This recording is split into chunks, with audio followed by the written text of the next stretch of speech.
Raquf əsl kəşfiyyatçı idi. Bunun qanunda var idi. Yəni. Birdən ruh kimi gəlirdi, biz də çəkinirdik, qaranlıqdır da. Anlatmaq mümkün deyil.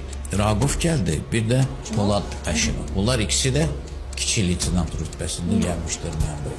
Ateşkəs dövründə hətta girov götürmək məsələləri də olubdu. Siz Raquf Orucovun komandiri olmuşsunuz həmin dövrlərdə. Onun hətta bir generalın oğlunun girov götürdüyü də deyilir. Raquf Orucov əsli Ağdamdan idi. Bəli. Siz bilirsiniz ki, 92-ci ildə anası kənddən çıxarkən uşaqları xilas eləmək istəyirdi. Ermənilər minamyotdan ateşi tutdu və Raqufun anası şəhid oldu. Bəli. Allah ona rəhmət eləsin.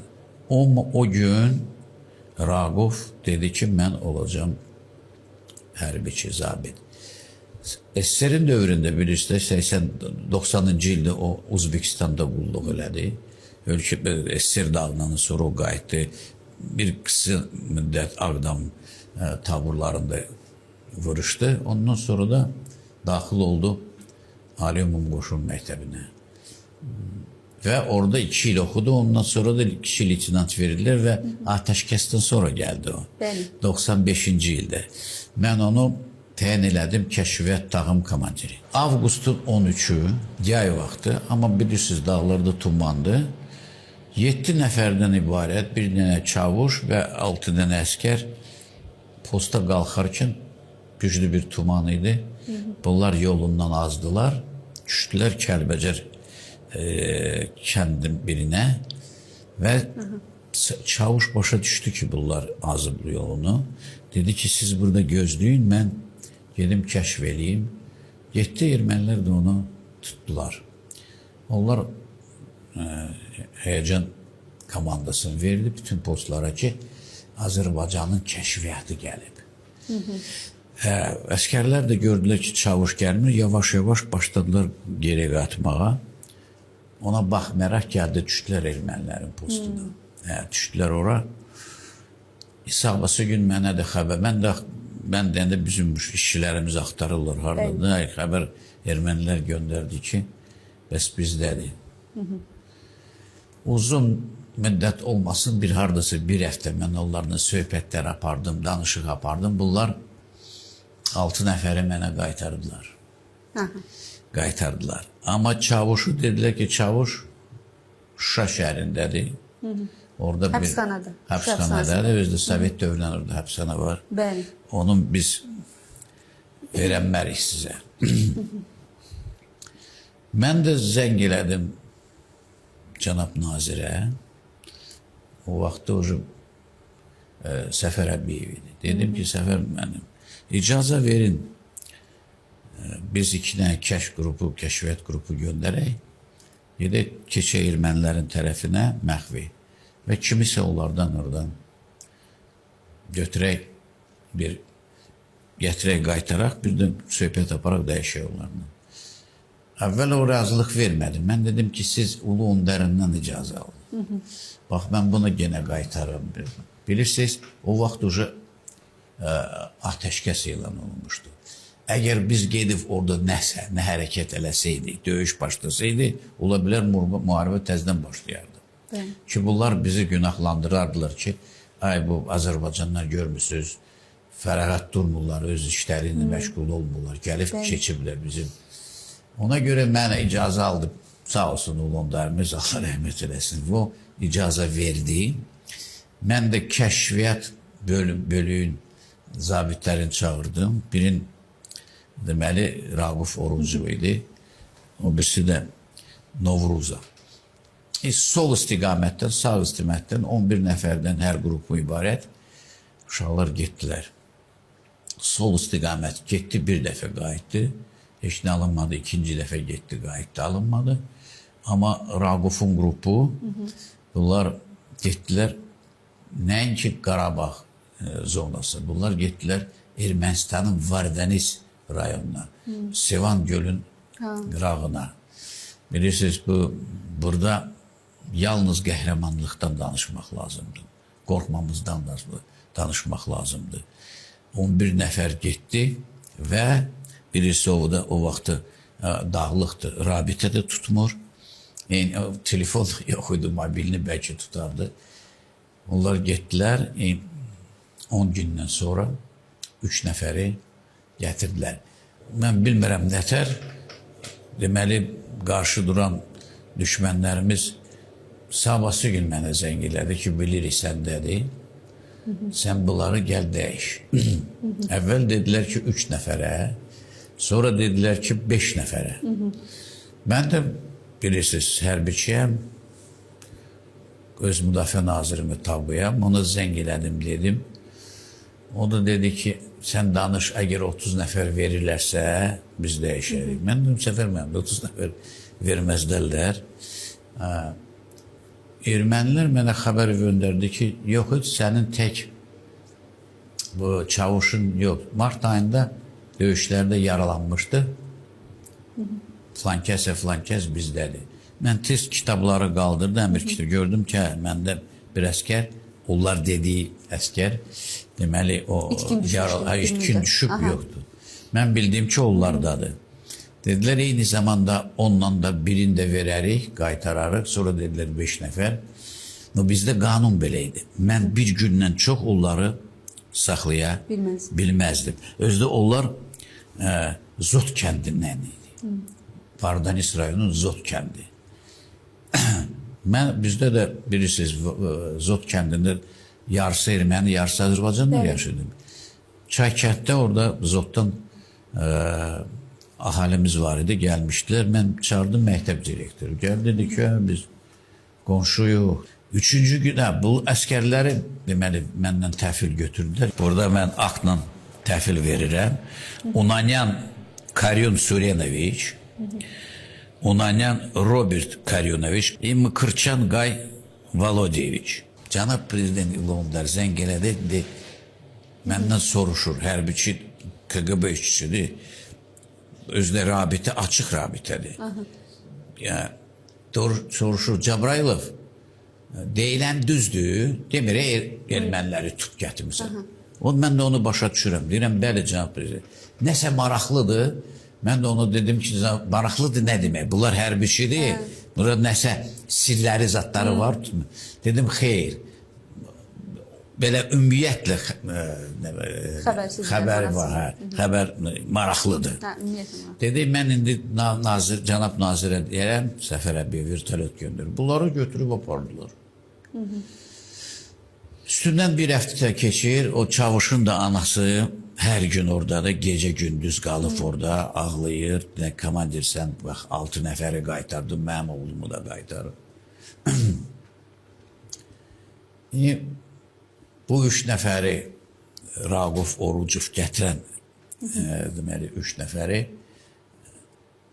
zəng elədim cənab nazirə, dedim, Səfər müəllim, nə oldu bu ermənilər 3 nəfər?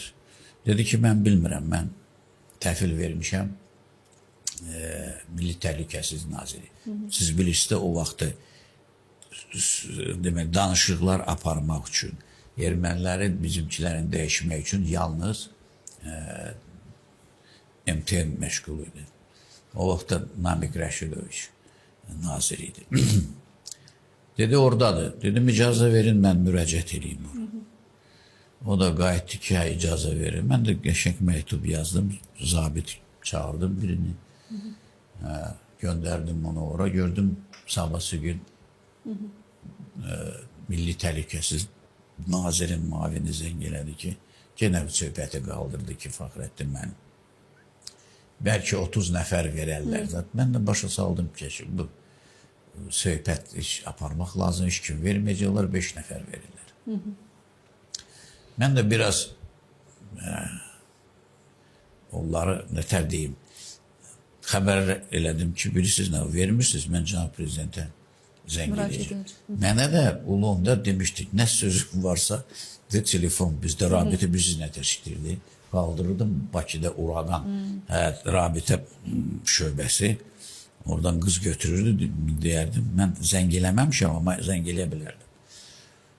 2 gün üstündən keçdi, Gəncənin, deməli, şəhərin Milli Təhlükəsizlik şöbənin rəisi, Allah ona rəhmət eləsin, Tofiq Babayev. Zəng elədi ki, Fəxrəddin, sən bugünkü qəzetləri görmüsən? Dedim, yox. Göndərirəm sənə. Oradan da Gəncədən Murova 40 dəqiqə, 50 dəqiqə yoldu. Qəzetlərə gətirdik, açdım, gördüm ki, orada yazılır ki, mənim əskərim Çavuş yaralanan, bir də orada 3 nəfər adları ayrı hərbi hissələrdən dəyişilib, bu 3 dənə də erməniyə. Artıq dəyişilmişdi onda. Yenə mən inanmadım. Yenə də mən mayorumu özümə çağırdım, göndərdim Bakıya. Sabahsı gün Çavuşu götürüb gəldi. Dedim ki, bəs bu ikinci yaralanan əskərimiz, dedi, o yaman pis sözünü hiss eləyirdi. Ermənilər ona baxmayaraq ki, yaralanmışdı, pis baxırdılar hospitaldən. Onda da bütün orduya yayıldı ki, bax, biz belə əməliyyat eləmişik. Əsas odur ki, əskərlər bildi ki, biz heç kimi elə-belə əsirə düşən əskərləri qoymarıq, axırı kimi dövlət də təsəvvür edin ki, bu əməliyyatda Ulu Öndardan tutmuş, bu dəfə naziri Səfər Əbiyev, sonra korpus komandiri Ramaldanov, şair, hərdən bir televizorda çıxış edir. Ondan sonra biz bu əməliyyatı keçirdik. Mən istəyirdim o vaxtı Raquf Orucu. Mən təqdimatı göndərdim. Bilmirəm nəsə. Bu dəfə nazirliyində onu birinə mükafat vermədilər ona. Amma bilirsiniz, mən 96-cı ildə uşu gəldim Bakıya şəhərə. Raquf qaldı orada, qulluq elirdi. Ondan sonra dəfələrlə getmişdi kəşfiyyətə, bu tərəfə. Onun da adını qoymuşdular Murovdov Qartalı. Murovdov Qartalı bu dəfələrlə getmiş. Özdə bilirsiniz, bu çox ciddi bir zabit idi. Mənə əskərlər danışırdı ki, bezdə posta durarkən birdən ruh kimi gəlirdi sakitcə Raquf. Biraz da çəkinirdik, qaranlıqdır da. Gəlirdi, tapşırığını verirdi, elə də ruh kimi də birdən itirdi. Demirdi ki, mən getmişəm. Çox maraqlı bir zabit idi. Onun, belə deyim, böyük gələcəyi var idi. Mən inanıram, general da alardı. Bilirsiniz də o brigada komandiri də oldu. Ondan sonra bu kəşfiyyat bölüyün şöbənin rəisi oldu. Həmən bu Talış döyüşlərdə elə kəşfiyyat onun kəşfiyyat şöbənin rəisidir. Eyni zamanda o söhbət gedirdi. Onu istəyirdilər Piriküşküldə yerləşən briqada təyin eləsinlər. O da heç vaxt arxa cəbhədə qulluq eləməyib, razılığını da vermirdi. Bəlkə razılığını versəydi elə də olmazdı. Nəsə, Allahın işidir. Allah ona qəni-qəni rəhmət eləsin. İndi də onun yoldaşıdır, 2 dənə oğlu var. Allah canlarını sağ eləsin. İndi atasının yolunda getməsə, amma bunlar fəxr eləyirlər ki, belə ataları var. Mən də fəxr eləyirəm ki, bax, çox maraqlıdır. Onlar 2 nəfər gəldi. Allah onlara qənim. Bir Raquf gəldi, bir də Polad Pəşimov. Bunlar ikisi də kiçik leytenant rütbəsində gəlmişdir mənim briqadıma. Hər ikisinin komandiri olmuşam. Hər ikisinin komandiri olmuşam. Demirəm ki, mən, nə bilim, amma təməlin, zabitin təməlin mənim dövrümdə onlar keçirilir. Ona görə mən fəxr edirəm. Eyni zamanda Allah rəhmət eləsin. İkisi də.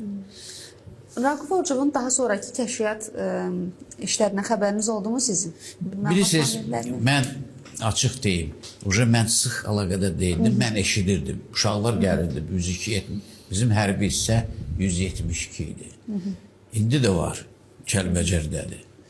Deməli, orada əskərlərimiz, zabitlərimiz kim mənlə qulluq eləyib, gəlib danışırdı. Mən soruşurdum, bilirsiniz, soruşurdum, Raquf neyinir, öbürsü neyinir, öbürsü neyinir. Deyirdilər ki, bəs belədir, komandir. Dəfələrlə olub, erməni tərəfində orada, neçinə erməni tutub gətirib, bilmirəm, dəqiq onları, amma kəşfiyyata gedib. Bilirsiniz, kəşfiyyat çox bir çətin bir peşədir, kəşfiyyatçı. Ora keçmək üçün bütün yolları bilməlisən, minalanıb yoxsa yox. Əgər minalanıb, onları çıxartmaq lazımdır. Gedib o tərəfdə kəşf eləyirsən, düşmənlərin postları hardadır. Onun da yanından bilirsiniz də, Raqufdan əvvəl bir il deməyəcəm hansı hərbi isə kəşfiyyatı getdi, düşdü ermənilərin deməli belə deyək, zasadı ya nətər deyim. Onlardan biri sağ qaldı, çıxdı.